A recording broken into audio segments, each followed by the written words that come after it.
Video જરૂર જોજો, તો જ તમને મજા આવશે. કેવી મજા આવે એ તમે જુઓ. કનૈયાને મજા આવે ને એથી 70 ગણી આપણને 101% મજા આવે. હું તો જ્ઞાન લગી કહું છું કે જોજો જ મારો વિડીયો. જય શ્રી કૃષ્ણ. પોતાને મારા છાજામાં છાજા કરીને જય શ્રી કૃષ્ણ. હવે અત્યારે બધા વાસી કામ કરી નવરી થઈ ને હવે હું કનૈયા હાટું માખણ તૈયાર કરું છું. માખણની મજા જ ઓળશે હો. કાનુડો પણ હારામાં હારી વસ્તુ લઈને જ બેસી ગયો ખાવા. કેવી મજા આવે. મોઢામાં મૂકતું નથી ને પેટમાં ગયું નથી, કાંઈ છાવવું પડે, કોઈ વસ્તુ છાવવી ના પડે, એવું મસ્તીનું છે માખણ. ને આપણને શું દે ખબર કનૈયો?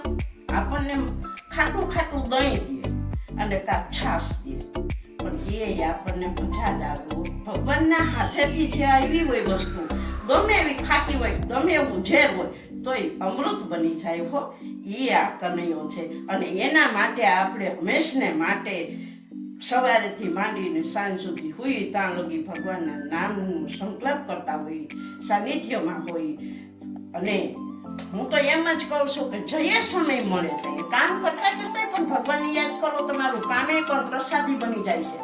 રસોઈ તમે કરો, જો રસોઈની અંદર તમે ગમે એ વસ્તુ કરો તો પણ રસોઈ પણ પ્રસાદી બની જાય.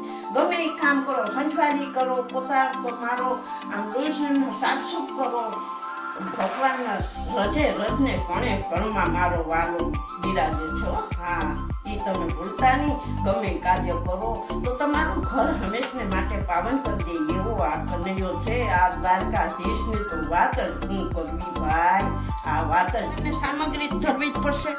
હવે વાઈટ જોઈને જ બેઠા છે ભગવાન.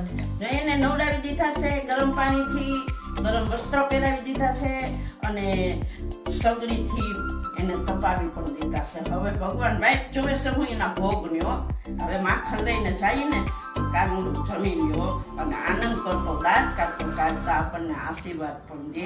અત્યારની પેઢી છે ને એને રવાઈ કે ગોળી કે ઈ કઈ ફેરવતાય ના આવડતું હોય. ઓમ દોડતી હોય. સવારમાં જુઓ ને 5 વાગ્યા પછી 6 વાગે તો તમે જોજો સડિયું પહેરીને દોડતી હોય. શું કારણથી? કે જો આ કામ તો હજુ વયું ગયું. રવાઈથી સાઈઝ ફેરવતા તો સાઈઝ ફેરવી લે ને ત્યાં એ પરસેવો હોય. ગમે એવો શિયાળો ના હોય, ક્યાંય કસરત કરવા જવી પડતી ના જવી પડતી. તો એવી રીતે ઢોર દોવા ને એ કઈ હેરી નથી વાત. ઢોર દોઈ ને એના આમ નકુસો નોખો પડી જાય. એ કોઈ દીને દોડવું ના પડે. અને હજી હું તો એમ કહું છું કે તમે ઘરના કામ કરો, રસોઈ કરો. હું કામે રસોઈ કરવા વાળા રાખો છો? હું કામે ઘરકામ કરવા રાખો છો? તમે એ બધું કરવા રાખો છો ને એટલા માટે તમારે દોડવું પડે. અમારે દોડવું ના પડે. અમે હંમેશને માટે એમને હાયલા જઈએ છીએ ને હાયલા આવીએ છીએ. આનું નામ કહેવાય ઘરની અંદર રોશની છે. ઘરનું જ કામ આપણે જ કરવાનું હોય, બીજી વ્યક્તિ ના આવવી જોઈએ. રસોડામાં બીજી વ્યક્તિ ના આવવી જોઈએ. કારણ કે રસોડામાં તો ભગવાનનો વાસ છે. રસોડામાં તો રાઘવનો વાસ છે. રસોડામાં તો રણછોડનો વાસ છે.